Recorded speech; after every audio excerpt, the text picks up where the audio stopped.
So, welcome everyone, and thank you for joining. Mm, So, we have to start with uh, yoga in the modern world today, which is part 2, page number 5. For those of us who have the book, this we have already done the first paragraph, which we were last discussing and reflecting upon. And today we start with what is yoga. So, let us go ahead. I'll request anyone who feels ready, if anyone would like to read the paragraph for us, that would be really nice. Yeah, I'll read. Yes, Ritu.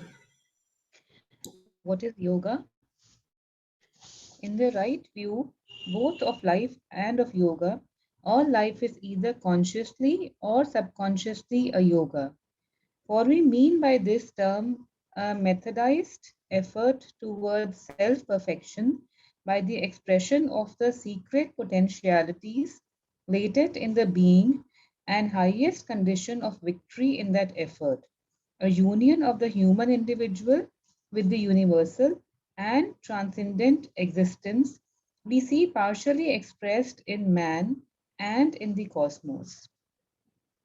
But all life, when we look behind its appearances, is a vast yoga of nature who attempts in the conscious and the subconscious to realize her perfection in an ever increasing expression of her yet unrealized potentialities and to unite herself with her own divine reality. In man, her thinker, she for the first time upon this earth devises self conscious means and willed arrangements of activity by which this great purpose may be more swiftly and recently attained. Yoga, as Swami Vivekananda has said, may be regarded as a means of compressing one's evolution into a single life or a few years or even a few months of bodily existence. A given system of yoga then can be no more than a selection or a compression into narrower but more energetic forms of intensity of the general methods which are already being used loosely, largely in a leisurely movement with a profuser apparent waste of material and energy, but with a more complete combination by the Great Mother in her vast upward labor. Yeah, thank you, Ritu.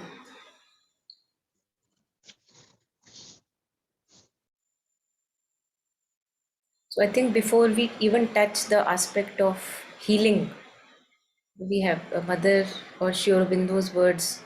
Through them, we understand the process of existence, why it is there, what is happening.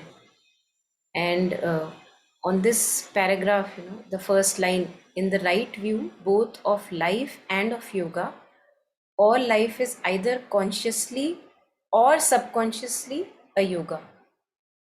So let us share our reflections on this, I think, very meaningful, the first line, before we go ahead with the rest of the words.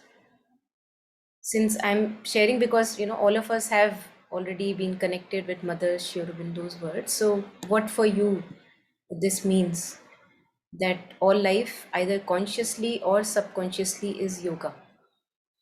And also further explaining this, that what does it mean?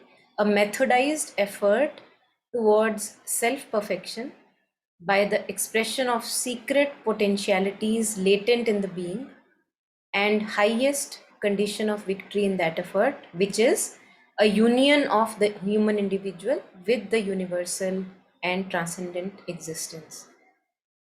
So let us share one by one if there are reflections on this. What does it mean to you, these lines?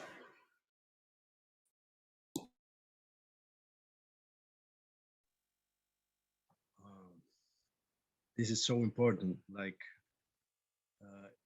In the first chapter of the Synthesis of Yoga, Sri Aurobindo mentions this very clearly. Like nature is, I understand that nature is leading us in this process, in this direction, in a very slow movement for the masses. And to take this path would be, sorry, in some way to make an effort of consciousness to concentrate this work that nature is doing, but to take it in a concentrated way, in a very smaller amount of time. Uh, and I find this very encouraging in some way. Like anyway, we are going there. There's a beautiful drawings somewhere in some book of the mother, which she like makes a drawing to explain to the children like this path going there and there very indirectly to God is the path of common life, and yoga would be to go straight. So that's what I get. Like we can make a conscious effort to go in the direction to God that in the way we are going anyway, but probably more painfully and more slowly.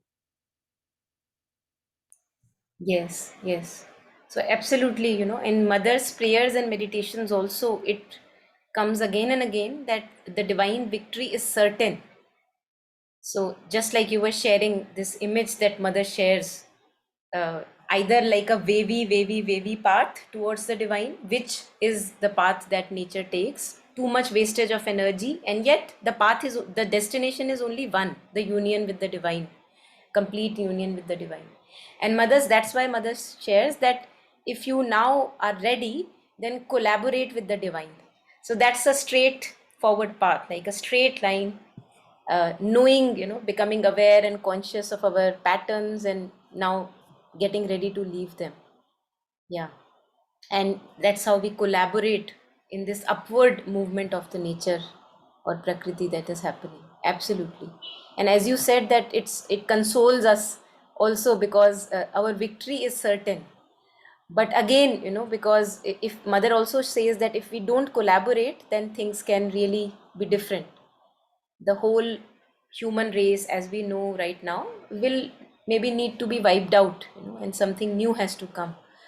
But again, we don't know, that's again, we don't know that far. But all that we can do right now in practical day to day life is, when we know that our patterns and emotional patterns, thought patterns, way of thinking, they are not benefiting us and others. Time to become conscious of them and let them go, and turn everything to the divine, no matter how discomforting it is. Yeah, absolutely. Yes. Thank you for sharing that. Yes. Yeah, anyone else? Anything on these few lines? Yeah, I can try. Yes. So here it's being said that in the right view, both of life and of yoga, all life is either consciously or subconsciously a yoga. So basically, it's like, how they say that everything is given to everyone, kind, right? Like a same situation is given to you, and if it's given to 100 people, they'll take out 100 things from it. And the wonderful thing is all 100 of those things are working out for all 100 of them. So it's not about a situation, it's not about, I don't know, a trauma, it's not about a blessing, it's about how you are able to take out, the essence from it. Or even if you don't take it out, it's being given to you, like consciously or subconsciously. You know how Sri Aurobindo, there's a quote that by your stumbling, the world is perfected, right? Like similar to this, even in Life Divine, how they say that, how he says that everything, right? Like all the research toward material or anything is leading us there. It's not any, nothing is making us go astray. All the efforts, all the complaints, all the, I don't know, seeming wrong and right things, we don't even know which is right, which is wrong, is taking us towards a greater perfection.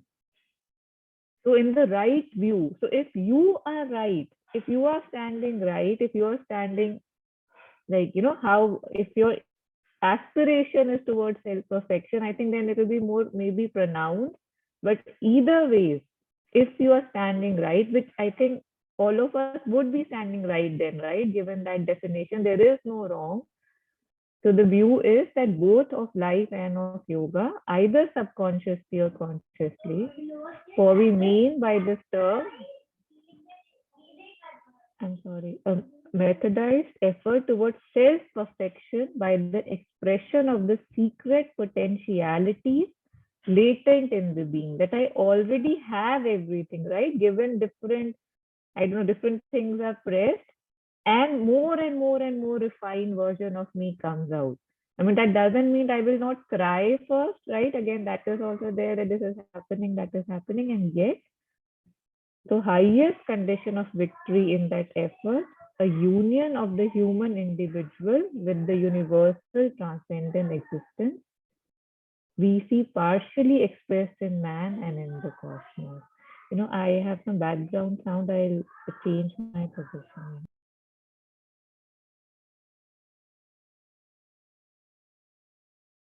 Yes, yes. So I would like to, at this moment, first of all, taking more reflections, read something by the mother where she is sharing her commentary. Some of us may have gone through it. Her commentary on Sri Aurobindo's words from Life Divine. So there is something here which matches with what we are reading today. So are there any more reflections? Ritu, Shweta, Taru, if you have more, Yuan or Priyanka, I think would stay on mute. Yeah. So anyone who feels like sharing before I share mother's words. No, Monica, I don't have. Okay. Monica, I'm tempted to say something. If there is any That's noise, good. Yeah, please go ahead. but Yeah, if there is any noise, please ignore and please excuse. yeah, yeah. So I just wanted to say that the very first line, it just it brings a reflection in my mind that the very purpose of human birth, all when it says that all the in the right view, both of life and of yoga, all life is either consciously or subconsciously a yoga.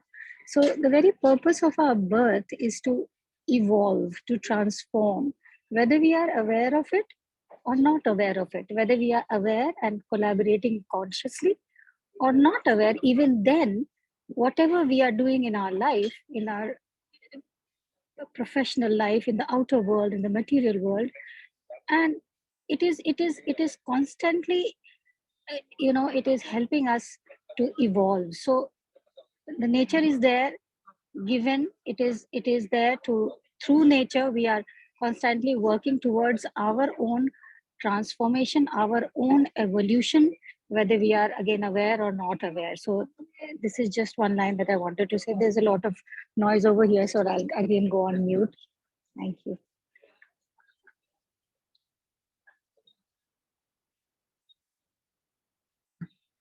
Hi, can you Yeah. hear me? Yes, yes. Thank you, Priyanka. Yes, thank you for sharing.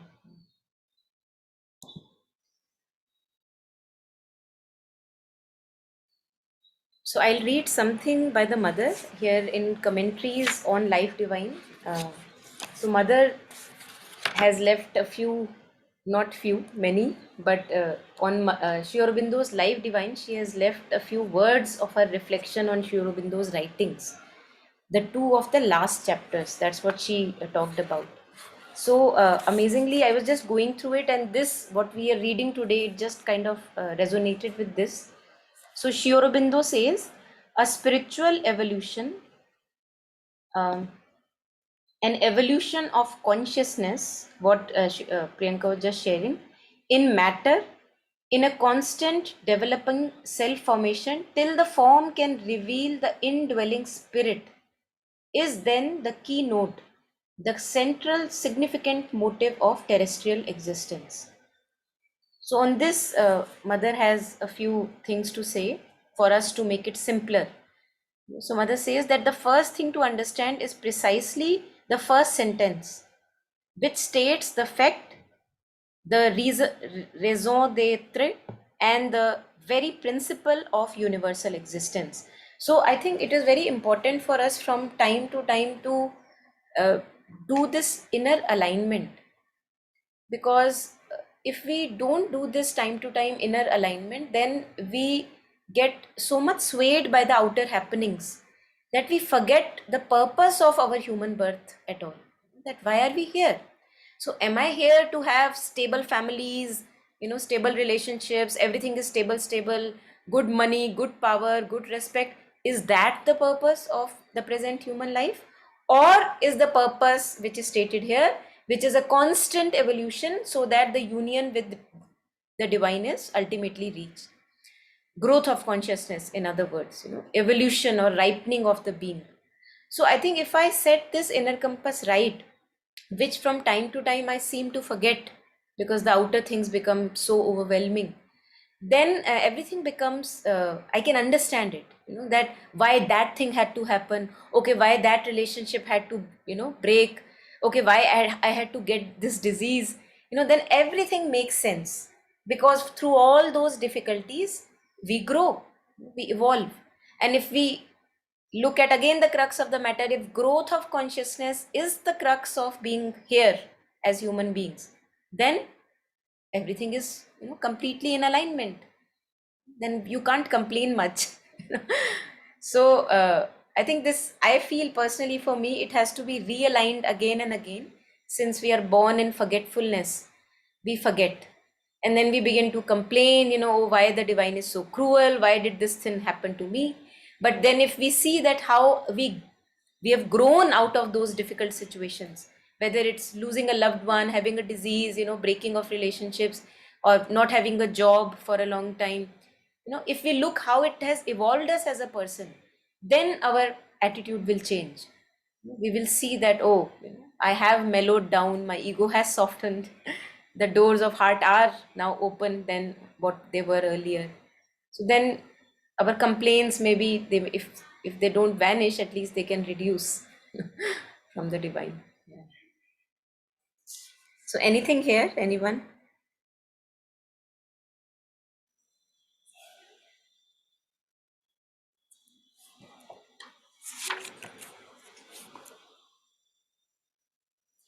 So yes, Taru, would you like to share?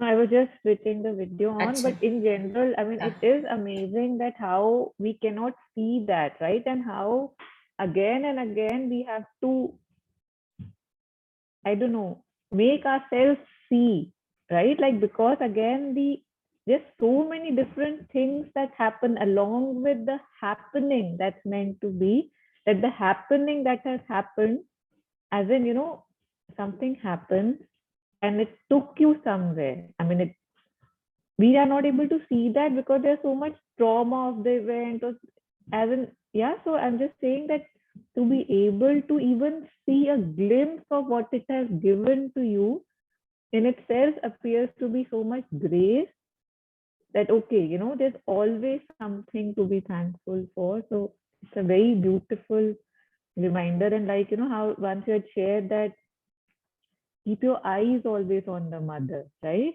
Like 100 different things might be happening around you, but in that chaos, if your eyes are on the mother, like that's it. Like it really gives you that centeredness, and you're all right even when the world seems to be falling apart. Yeah, thank you. And then we can read the book When Things Fall Apart by Pema Chodron. That can save us a little bit. Yeah. In the story of evolution also, with Meher Baba also, there is this book called God Speaks, and Taru and we both had read this together, God Speaks, where for the first time we got to know that how the evolution process is taking place. And it was almost like unimaginable to know that consciousness starts as a stone. All of us have been a stone, then a plant, then an insect, then an animal, maybe a monkey or Jurassic times, the T-Rex or whatever fascinates children. So we have all been there. And then now the consciousness has this body, which is the human body. So it's amazing to see. And it also comes with Sri Aurobindo's words, where he shares that Mother is talking about Sri Aurobindo's words. And I'll just read something from here.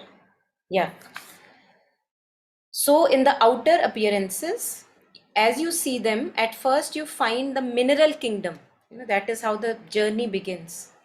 With stones, earth, minerals, which to us in our outer consciousness appear absolutely unconscious.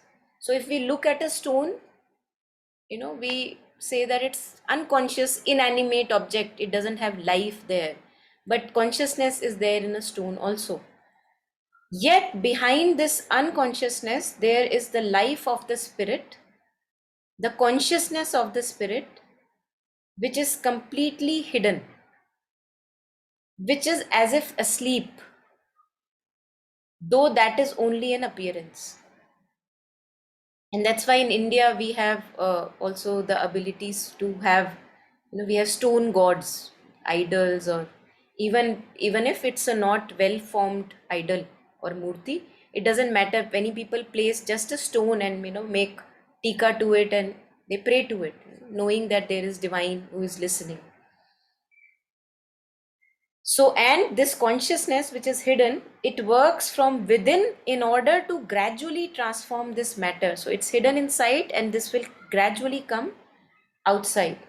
So, he says, Sri Aurobindo says, at first, this veil of inert matter is so total in case of stone that to a superficial glance, it is something that has neither life nor consciousness. When you pick up a stone and look at it with your ordinary eyes, you say it has no life, no consciousness. For one who knows how to see behind appearances, there is hidden at the center of this matter, at the center of each atom of this matter, supreme divine reality working from within. And gradually through millennia, to change this inert matter into something that is expressive enough to be able to reveal the spirit within.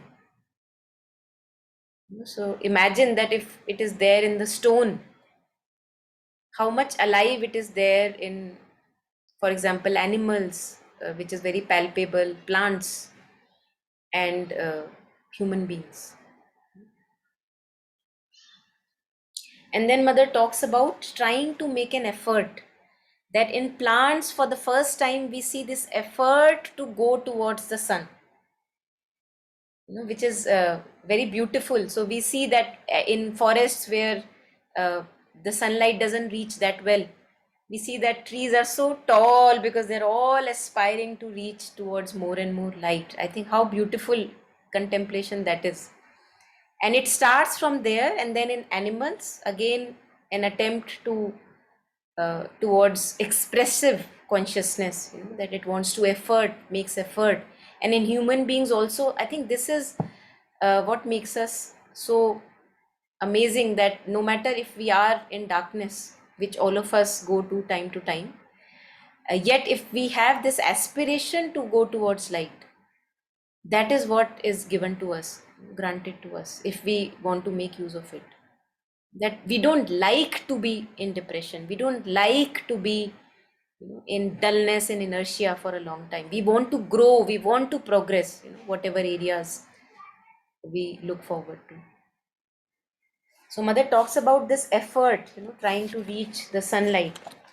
And then she says, therefore, there is a consciousness, a will to live, which is already manifesting in this effort. You again, in higher species, you again reach another transitional passage between what is no longer entirely a plant and yet still not an animal. And then there are several species like that which are very interesting, like those plants which are carnivorous. The plants like an open mouth. You throw a fly inside and snap, they swallow it. It is no longer quite a plant, yet not an animal.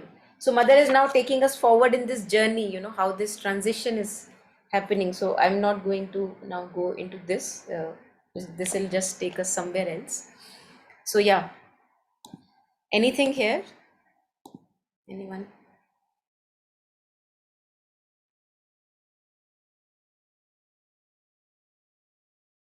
Well, I would like to know about this book you mentioned, like Comments of the Mother on the Life Divine. I Yeah. think I didn't know the book. Okay, I will share it on the WhatsApp group. I'll send you a snapshot of it. It's called Commentaries on the Life Divine by the Mother. Yeah. It's a very small pocket-sized book. Oh, okay. Mhm. Thank you. Yeah, just like Sunlit Path, maybe even, yeah, not that much in thickness. Great. So, I think, again, knowing that it's a either conscious or subconscious effort towards union, towards the divine consciousness, more and more perfection, more and more beauty. Yet, we cannot say that, now I can relax in my old habits, because anyway, it is a, constant effort by nature. So, what do I have to do? And that's why Mother shares about effort, because effort we have to make. Without effort, we are just at the mercy of nature, which can take centuries because nature has enough time. And if need arises, it will wipe out the whole human race. It doesn't matter to nature.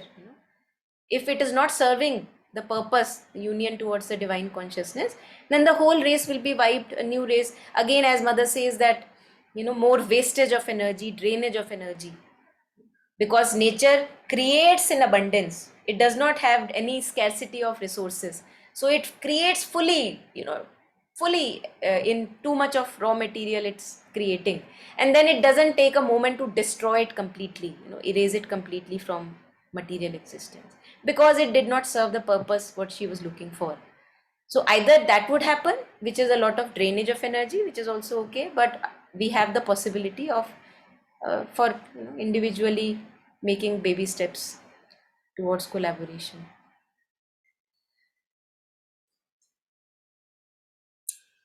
Yes, so let us take this further. If I think we already read this, so I'll just go through it once. But all life, when we look behind its appearances, is a vast yoga of nature who attempts in the conscious and the subconscious to realize her perfection in an ever increasing expression of her yet unrealized potentialities, and to unite herself with her own divine reality. So either we know it or not, as we shared, it is happening.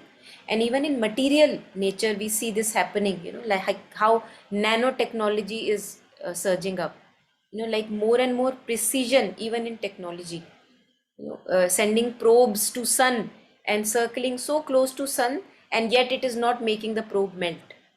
So that's perfection, that's precision, even in material nature, which is happening.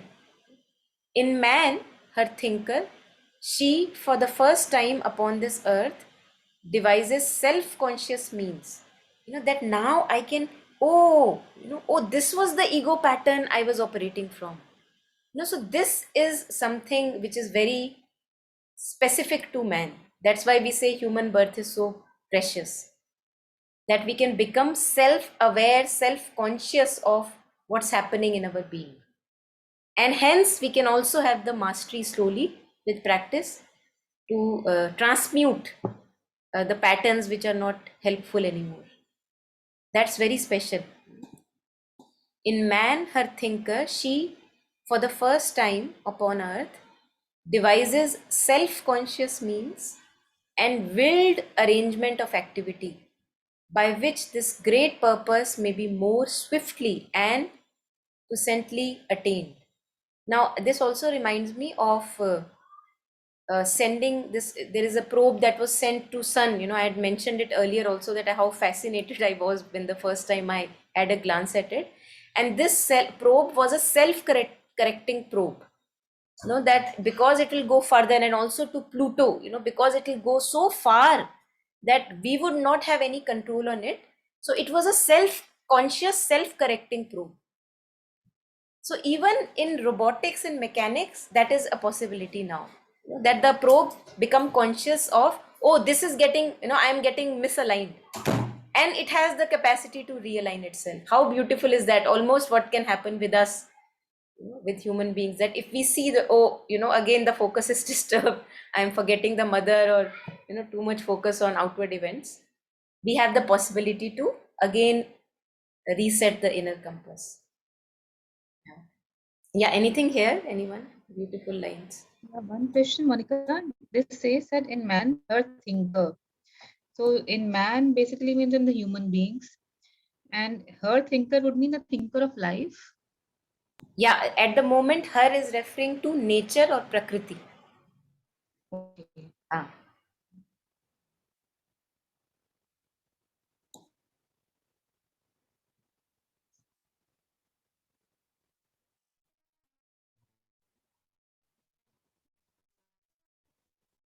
So the Prakriti itself makes arrangements for the man to for the great purpose. Yeah, since we read earlier that it has been trying to more and more manifest the spirit out of matter. हाँ, तो पहले stone थे, stone में we hardly could have, there is no possibility of the divine manifested through matter. It's like totally concealed. We can't make that it is alive. It's concealed consciousness. Then slowly it developed out of stone, it developed a plant. Now in plant there is suppleness, flexibility. There is like as if there is a feeling. That's why when we share flowers with each other, because we want to transmit our feelings to the other person. So consciousness is more alive. Then the intermediate forms, changing from plant to an animal, where you can't make out whether it's a plant, it's an animal, you don't know. It's like an intermediate. So more and more the nature is trying through all these species or forms to manifest the spirit, the divine spirit that is hidden in matter, so that it can completely come out forward. There is no concealment. देखो कैसे, for example, in human beings there is still a lot of concealment, and that is why diseases happen to us like a knock on the door. I have some emotions that are there. Now I don't know how to take care of those emotions, but those emotions are there, but I keep on suppressing them. So there is this skin given to me, this body given to me, which allows the suppression to be. And to other people I can make very, I can be pretty pretentious, and they would feel, oh, this person appears very normal, like he looks okay. But since there is a concealment still in our skin, our body, the matter is still very concealing. So if I am jealous, nobody would know I am jealous. I can hide it. So that concealment is there. While in the movie Avatar, those of us who have seen, there I think I have this very faded memory where, as if whatever expression was there, it was like very visible on their skin. And mother shares something like that, that the new body or new race, whenever it is to come, so even the body would be completely, transparent, luminous, full of luminosity, because now there is absolute perfection manifesting it out. So that's how we conceal, that's how the spirit is concealed. And for example, each one of us has the divine godhead within, but if we look at the person from outside, we can't see that.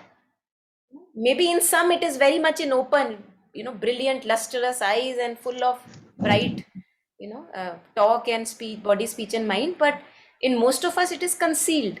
So the nature's efforts are towards letting go of this concealment, so that the divine can come forward and take the become the actual real king of even the matter, which it is, but concealed. Makes sense? Yeah, right. Yeah, yeah. Yeah, just one small thing. When you said how the skin conceals, right? How the body conceals. I think the most fascinating or most painful part is that we even conceal from our own self, right? Like if I am feeling jealous or if I am feeling ill will, I see that mostly in ill will, not so much in jealousy. I even don't let myself acknowledge that this is what I'm feeling. I just keep pushing it under the rug, right? Yeah, there's some discomfort. Wait, like let's not go there, let's not go there. It's too dirty, right? But when I keep sweeping the dirt under the carpet, the stink and stink and stink will increase. And then one day I'll be like, oh my God, where is this thing coming from? And it's me who has been pushing that Kuda, all the trash under the carpet. So one thing is either we keep cleaning the carpet periodically or we stop sweeping things under the carpet. Both is the potential. But it's amazing how we ourselves at times are so clueless about the inner movements and all those, which become so obvious once you start seeing them and you start seeing their patterns. Yeah. Absolutely. I think that's why when in Sunlit Path we read, in small, small paragraphs, one of the cornerstones on the path is sincerity, Mother says. That we suffer because we are not sincere to ourselves. We are dishonest to ourselves. And we feel that we are being very clever and other person cannot know, look how clever I am. We may not say that to us, but still, we may feel that. And yet the biggest, the most prior person that I am fooling is my own self. Absolutely. Yeah. And then the body tells. Then the body tells. That's where diseases become a helper, because if I'm not listening to the subtle cues and feelings, if I'm, as you said, brushing under the carpet everything, then at the rotten smell, as you were sharing, that comes in the form of a disease. Now I will have to wake up. Now my house is on fire. So it, for example, what happened with me, I was totally unaware of my own suppressed emotions, like totally not even conscious that they are there. That's how we begin. We are not conscious that we are sweeping them under the carpet. And then suddenly, one day you are diagnosed with something, and somehow, you realize that I have created this. Let us take the onus, the responsibility. I may not know I have created it in my unconsciousness, but I have. And then we can slowly, look at the things brushed under and let them go. Yeah. And that's why, Mother also in healing, aspects of healing and diseases, Mother says, crux of the matter, Mother says that they come to tell us something. If you hear, then there is no problem. It's not trying to harm you. Even accidents, you fell, or something fell from your hand while you're cooking, ankle gets hurt, so something or the other, you know and if we can actually say thank you when this is happening, this, then we make a like a relationship with these cues that are being given to us, that, oh, thank you, I was somewhere else, the mind was not in the body. Yeah. Taru? Yeah, I just wanted to say that, now that we know, so even when one is falling or one is experiencing the pain or entering the victim consciousness, right? That, oh, why is it happening to me? If just one voice can also be, one question can also be, what is it trying to tell me, right? Even if it's a very small voice, but even if it's there, I feel that the situation changes. Like you still might be crying in pain, but if that one voice is standing, that what do I need to see here, right? You get something more. Like you would get it maybe eventually anyway. That's a possibility for sure. But while it's happening, when we can do that, I think it's so much of a blessing now that we know that it's always there without a doubt. It's There are no coincidences, no punishments, right? It's here to tell you that, okay, you were going somewhere else, you don't need to go, or you have been pushing things. So wake up, or yeah, so just being aware of that small question that needs to be asked, that what is the main, crux of the matter here? Yeah. Okay. Yeah, absolutely.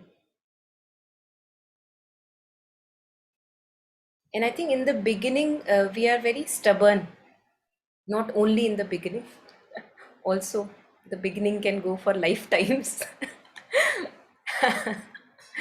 So, and all slowly we realize that the more stubborn and I am in wanting things my way, and when they are not happening, I'll be disappointed or moody, or the more I see this, it makes me suffer. My stubbornness makes me suffer. And when I see that, yes, something is being pointed out to me, which I need to learn, it may give me discomfort, pain, but I need to learn, it's for my betterment. Then I feel that if only I can let go of this stubbornness of being the older self from time to time. And every moment I feel that I have to leave this, drop it, that it's only a stubbornness, not much. And look, what am I getting? A facelift because of that. So yeah, as Alokda also shares that the divine takes all your older package and he gives the new package, but we are not ready to take it. Yeah. Yeah, anything else? Anyone? I remember an anecdote from a contemporary Sufi teacher that he was saying that he was walking with his own spiritual teacher uh, on the streets, and then there were some kids playing football, and they hit him with the ball, and he was very angry, and he turned around and say like, you should take care. And then his teacher told him like, you have lost your faith. uh, um, don't you know that everything comes from God? And he says like, why did you even turn around to see who was? Like, why are you um, confusing yourself with the secondary causes when you know that the ultimate cause, it's God? And he said, okay, I have lost my faith. Yeah, beautiful, beautiful. I think we do lose it, from time to time. And I feel that for every person, it's like different uh, area or different person, different thing that with which I will lose my center, or the alignment. And I feel that these are the spots which I call as soft spots or attached spots, because maybe in my life there is this field of maybe money, or maybe people that make me lose this alignment, and that may be specific people, and many other people, many other areas I may be very okay with and keep my alignment within. But then there are specific people in my life, there are specific things in my life, if they trigger me, I lose my alignment, as you said. And then I forget that, oh, this is also the divine. And these things are specifically the things which I need to work upon. Yeah. Yeah, before Huan, had shared, you had mentioned about how, about the layers around us and stuff. So I also feel that, for say whenever I'm I mean, I think it's true for the whole life, but say if I come for a session, it's like I already know so much that I'm not really open to knowing. And yet I come because I don't know, it's interesting. It feels like, I mean, entertainment at some level, right? So I feel that's why, when we take that one breath or, 1 minute pause, I think it's also a prayer that, let me be there and be here, right? Let me, I know so much, but it has not served me, and that is why I'm here. But sadly, here also I sit with this assertion that I know, right? So I mean, just praying that, and we are reading integral healing, right? It's such a miraculous, I think, right? Like phenomena in itself. So again, when we are approaching this, if we are approaching this, that yes, but I already know, or it doesn't happen that way, then I wonder what we'll be able to take, right? Rather than, okay, I don't know, I suffer, and that is why I'm here, so tell me. So that's really, I guess, the base from which one has to start, that acknowledgement that I don't know, or what I think I know has not served me well. Absolutely. Yes.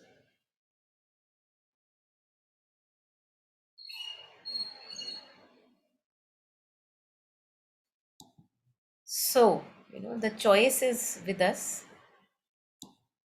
and we can either choose to remain the older self each moment, or we can choose to let go of our stubbornness, wanting happiness this way that I want. When will it happen? And keeping, again, sticking to that particular door rather than becoming mindful, being here and seeing that so many opportunities are still available with me where I can make progress ahead. So, yoga, as Swami Vivekananda has said, may be regarded as a means of compressing one's evolution into a single life, or a few years, or even a few months of bodily existence. Very powerful, very powerful if we see the power in these words. That if I do not allow myself to really remain strayed, I may get strayed, but then I make a discipline of getting realigned, that I know what is important for me, and now I will realign. I will leave my stubbornness from time to time. The discomfort will arise, the pain will arise, everything will arise, but I know that this is not good for me to follow the dictates of my stubbornness. So then I am actually able to compress my evolution or work with the divine forces into a single life, compressing evolution into a single life, even few years, mother says, even few months, which is remarkable. I think mother has said this in terms of, maybe if I'm not wrong, psychic consciousness. Somebody asked mother, how long can it take to reach the psychic? And mother says that if you are really very concentrated, that you just want it, then she says 3 days, not even months. But what happens with us is that for 1 hour I may be concentrated, but I get strayed and I forget, and other things become so important. And as Yuan was sharing earlier, that I forget that everything just is a signal from the divine. Nothing is not divine. So this is our possibility, whether we want to take it up or maybe not right now, later. That free will is there. So a given system of yoga then can be no more than a selection or a compression into narrower but more energetic forms of intensity of the general methods which are already being used loosely, largely in a leisurely movement, with a profuser apparent waste of material and energy, but with a more complete combination by the Great Mother in her vast upward labor. So, all the forms of yoga, Raj Yoga, Hatha Yoga, even Buddhism, all these are just serving means to compress that evolution and make it possible for us as soon as we can, without wasting of too much effort here and there. So there is no other purpose to these yogas but to compress our evolution with more intensity, with more swifter means, to let go of our older selves always and to move forward. Yeah, anything here?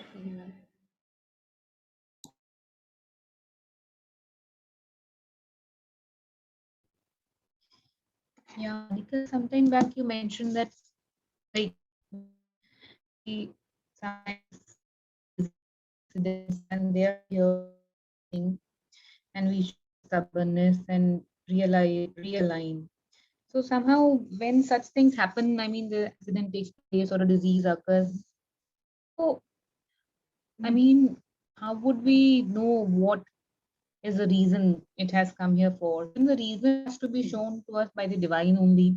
I mean, with our free will, can we focus and can we assess what the reason must have been? We can definitely say that something is missing or something needs to be changed. But what is that something? Yeah. So first of all the answers are within us. So we are completely capable in our silences. If the question is sincere, if the question is really, really sincere and you really want the answer, in a matter of really no time, you will get the answer. Usually, our questions are very half hearted.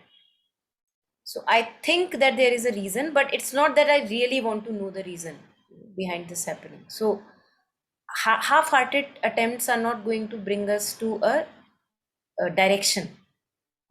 It may bring us to a relative, movement forward, but not the clarity that you expressed in your aspiration. So first of all, the question has to be intense.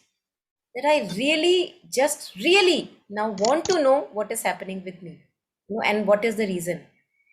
And what happens in that at that aspiration, if it is true and sincere and very precise, if not by your own self, the universe, the grace has infinite possibilities to work, infinite number of channels through which grace will reach to you. So if not through your own self, if the seeking is really intense, you will meet people, you will get across books, you will get to something or the other, some space which will answer your aspiration. That's what I have felt personally. I'm sure others will share, that if our true seeking is there, usually our half-hearted adpaki seeking is there, neither here अच्छा जानना भी है लेकिन इतना भी कोई urgent भी नहीं है, अच्छा कोई परसों भी बता दे तो चलेगा. No, we are like that only. Like Kabir says, लकड़ी जल कोयला बनी, कोयला जन भयो है राख, मैं अभागन यूं जली, ना कोयला बनी ना राख. So we are like that, simmering. No, we are not burning with that aspiration. Like it's there and I want a resolution. And that's what Ramakrishna said to Swami Vivekananda, that if you really want to see God, you have to really, like, just like you hanker for one breath if your face is in the water. How strongly you have the desire that, oh, let me have this breath.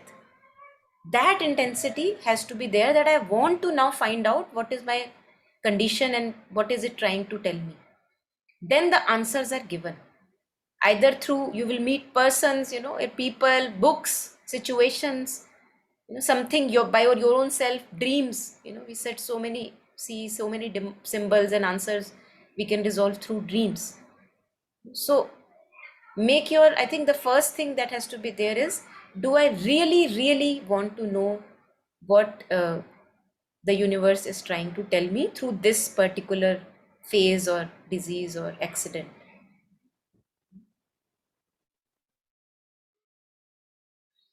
Because I remember that when I was diagnosed with cancer in the beginning, I had no clue what to start with, how to start with. But there was this one very strong, and it was actually burning, it was very strong intensity, that I want to find out why is it here. And you would not believe, in a matter of not even hours, I connected with people which helped me so much on the path. Hours, not even days, because I was just, I wanted the answer. It was just like as if it was death or the answer, what do I choose? But our intensities are not that burning usually. So good for us if something in our life now is giving us that intensity. Good for us. And mostly pain. It comes through pain.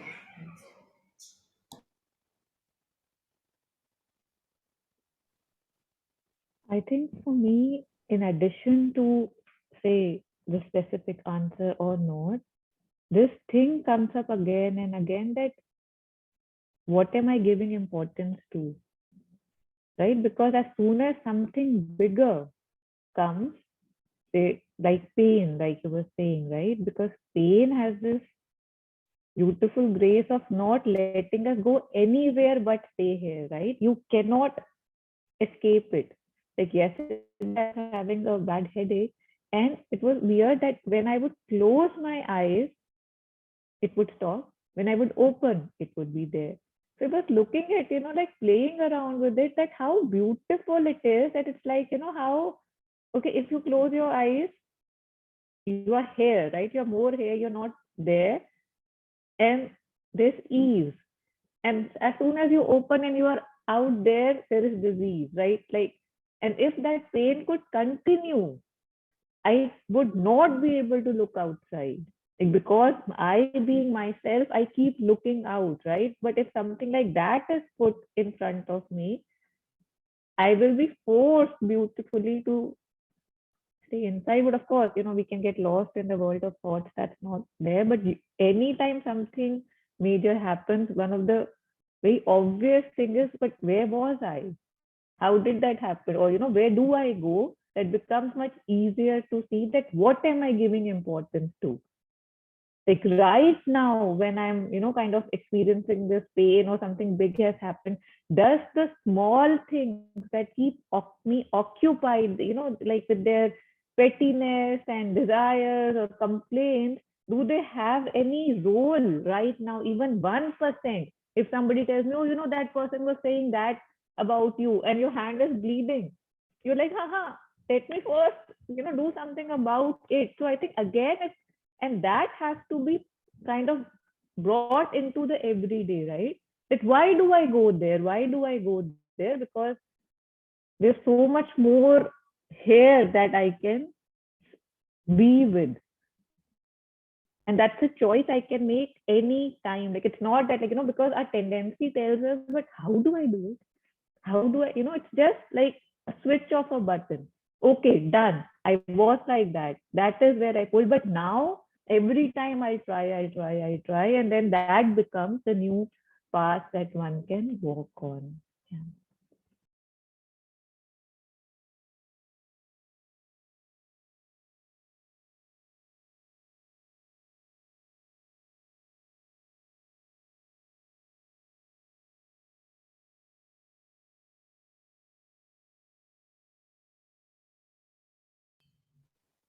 Yes, Ritu.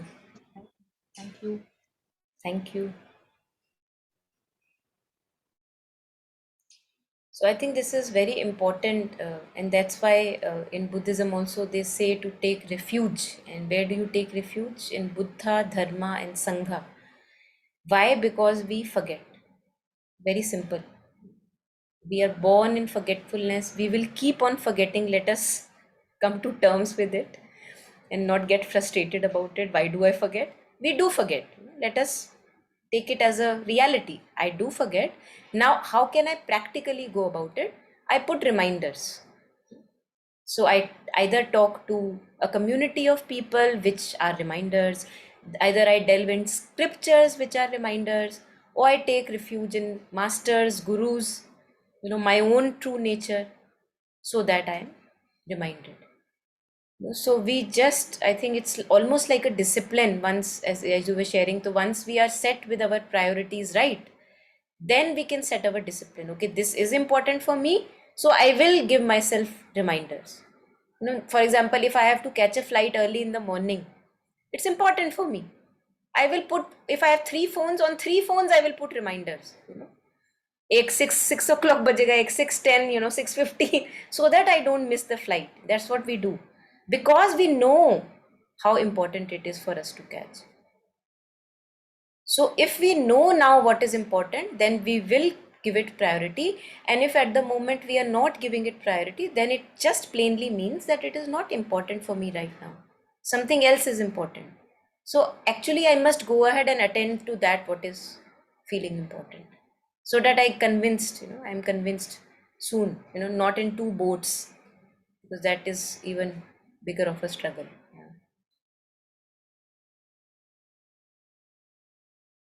So even if I am in the middle of a meditation session and something else is calling my attention, which feels more important, and this seems like routine, I should actually go there and get convinced. So this getting convinced brings us to the last and famous couplet by Kabir, Daudat Daudat Daudiya. So Nana Taru makes fun of me that I keep on I repeating. don't. I tell you, it's nice. I don't know why you feel I make fun of you. So it's Daurat, Daurat, Daudiya, जहाँ लगी मन की दौड़, दौड़ भय मन स्थिर, दौड़ थके मन स्थिर भया, भया तो वस्तु थोर की थोर. I Absolutely. did me. Yes. Yeah, Daud Thake. So once Thor. I'm tired of running around wherever my mind wanted to take me, for I went, go. Wherever it takes you, you go. When I got tired, then I got convinced that, oh, what I was looking for was always with me. And I have access to it. With discipline, I have access to it. All right. So we took this one para today, page number 5, 6. Yeah. What is yoga? So let us stop here. I think very rich and intense paragraph. And we'll take the rest next time. Okay. Thank you. I Okay. had like shared with you this morning. I think this would go well with this theme. Feel free to leave because I know we are over time. Uh-huh. But I was listening to something from Thai, and Thai, and he was talking about the meditation bell, right? Like how we know that in monasteries there are these gongs and Yes. bells that go. Yes. So he was like that every bell is a reminder for you to go back home. Mm. So he was saying that how whenever we hear the meditation bell, it's like we just stop everything and we take in a breath that I am home, I have arrived. And it was so beautiful. He described it really nicely. But then he said, it's not just the meditation bell. When we hear, he was talking about the plum village, that whenever we hear the church bell, we pause and we say that, okay, this is a call from Buddha. Hey, where are you? Come back home, come back home. And I pay attention to my breath. And for those two breaths, I am home. And then he said that whenever the telephone bell rings, nobody in the plum village would answer you immediately because now we call it the telephone meditation. Because as soon as the bell rings, we are like, oh, the Buddha is calling me. And on and on and on and on. So it's not that just about okay, I have to buy a special, the Plum Village has an application for a gong. It's beautiful. But how we keep getting caught on things, right? Okay, if I have to hear a bell, it has to be the Plum Village bell. That would make me come home. That's like, and how it can just be any sound that you can choose, any movement, any color, anything, and that can be your trigger because we do need reminders and we can all choose our own reminders throughout. And then I think he said that the clock, it plays a music every 15 minutes in Plum Village. So whenever we hear that music, we take 2 breaths of I am home. So imagine how these small things, how if we look at throughout the day, how it would just become one big thing eventually. So just wanted to share that. Thank you. Sorry for the extra time. Yeah, beautiful. No, nothing extra. Actually, I have no problem sitting 30 minutes more, anyone 1 hour more, that. So, yeah, thank you for sharing. And as you shared, that we don't have to get stuck on it has to be a bell. It could be a photo, like I have placed for myself, on every wall, some or the other photo, because when I am passing through that, and if I am getting lost, it suddenly looking at Jetsunma reminds me, oh, where are you lost, and come back home. Yes, absolutely. Yeah, anything Oh, else? Anyone? Yes, Taru? no, I said yeah, I am done. Sorry. आपको Thank ऐसा you. क्यों लग रहा है कि हम जल्दी में है नहीं हम जल्दी में ठीक या है, we are Shweta Vaishali anyone anything before we close Thank you. okay What is this? Plum Village, Taru?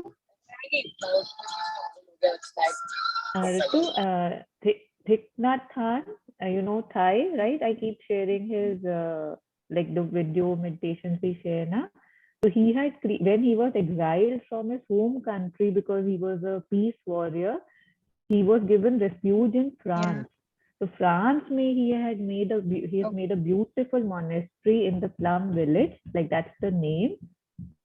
And the kindness and the compassion, एक चीज होती है ना, you make it and then it goes. But how it's still, a living example of how one can live in compassion in a community. So, small initiatives like, say, if you go on a meditation retreat or any retreat house, you're asked to keep the kids behind, right? Like as if that's a part of you which cannot come here. So he had this initiative that the kids must be included. So in his retreats, you get the kids, and the first thing he addresses is he used to address the kids. That keep a lookout for your parents, they are very naughty.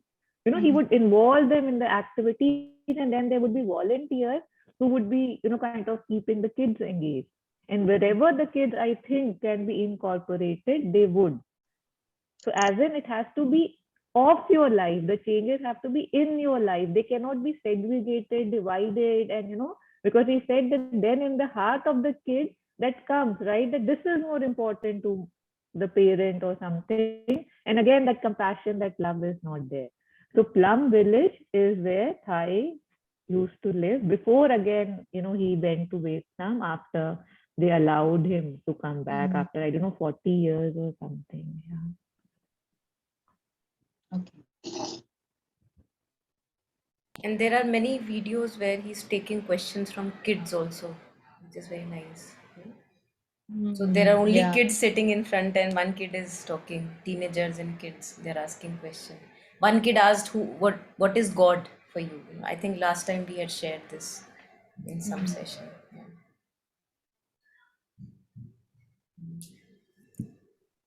Okay, great. So thank you everyone. Thank you for joining and sharing and reflecting and Thank you. reminding each other. Thank you.